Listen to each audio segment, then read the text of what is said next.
लेकिन सीमांचल में कोई बाहर से आकर के सीमांचल के बेटों को गाली दे तो सीमांचल ये बात बर्दाश्त नहीं करेगा। उन्हें बता दो कि हम सीमांचल के लोग हैं, भोले भाले लोग जरूर हैं, लेकिन अपने घर के बच्चों के बारे में, अपनी लुंगी के बारे में, अपने पहनावे के बारे में और अपने खान पान के बारे में बुरा नहीं सुन सकते। तुम्हारी बिरयानी तुम्हें मुबारक, हमारा पंता भात हमको मुबारक। ये जो परदेसी मेहमान आकर के आपके बुजुर्गों को गालियां दे रहे हैं, किसी को हरामखोर बोल रहे हैं, किसी को लंगड़ा घोड़ा बोल रहे हैं, उनसे कह दो कि इलेक्शन होता रहेगा, लेकिन सीमांचल में कोई बाहर से आकर के सीमांचल के बेटों को गाली दे तो सीमांचल ये बात बर्दाश्त नहीं करेगा। उन्हें बता दो कि हम सीमांचल के लोग हैं, भोले भाले लोग जरूर हैं, लेकिन अपने घर के बच्चों के बारे में, अपनी लुंगी के बारे में, अपने पहनावे के बारे में और अपने खान पान के बारे में बुरा नहीं सुन रहा हूं।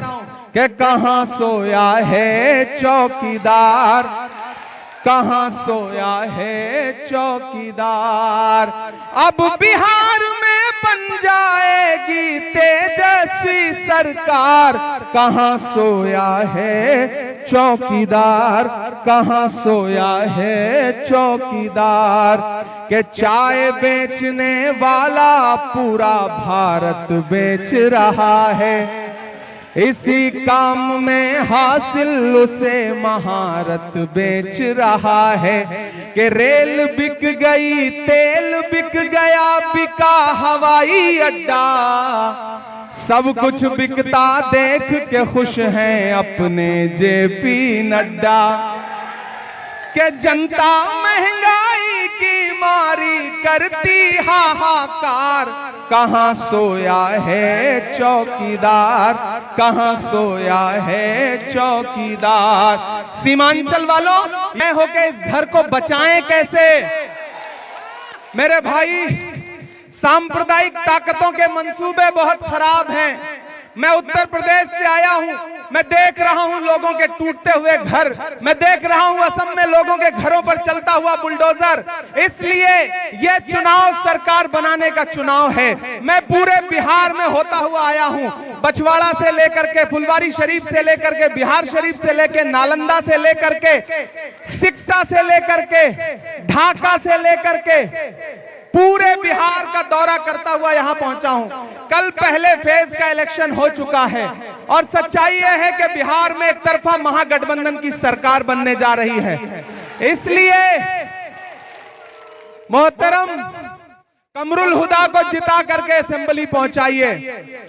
डॉक्टर जावेद साहब यहाँ मौजूद हैं, रफीक भाई यहाँ मौजूद हैं। अगर आपने कमरुल हुदा साहब को एमएलए बना के भेज दिया तो सरकार बनने जा रही है। इंशाअल्लाह हम लोग इन्हें मिनिस्टर बना करके वापस भेजेंगे।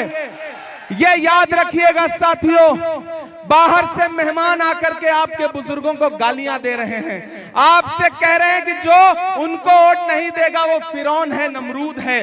गालियां दी जा रही हैं, मुझे भी गालियां दी जा रही हैं, कमरुल हुदा को भी दी जा रही हैं, डॉक्टर जावेद साहब को भी भला बुरा कहा जा रहा है। मेरे भाई, किसी झांसे में मत आओ। जो यहां आकर के आपको गाली दे रहे हैं और आपको दरीबाज बता रहे हैं, दरअसल वो तेलंगाना में कांग्रेस की दरी बिछा रहे हैं। 11 तारीख को, इसी 11 तारीख को तेलंगाना में हैदराबाद में जुबली हिल्स में एक सीट पर वोटिंग है। वहां नकीबे मिल्लत साहब कांग्रेस के कैंडिडेट नवीन यादव के लिए घर घर जाकर के वोट मांग करके तब यहां आए हैं।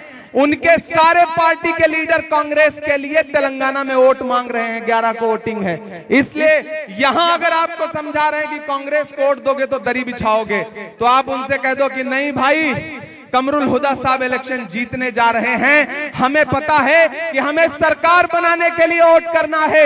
इसलिए आरजेडी के साथी हो, लेफ्ट के साथी हो, वीआईपी के साथी हो, कांग्रेस के जो हमारे चाहने वाले हैं, सबसे गुजारिश है साथियों के कमरुल हुदा भाई को जिता करके असेंबली पहुंचाइए। अगर आपने इन्हें असेंबली पहुंचा दिया तो मैंने कहा ना, सरकार भी बनेगी और ये मिनिस्टर भी बनेंगे। आज वक्त बहुत कम है, बस इतना कह के जा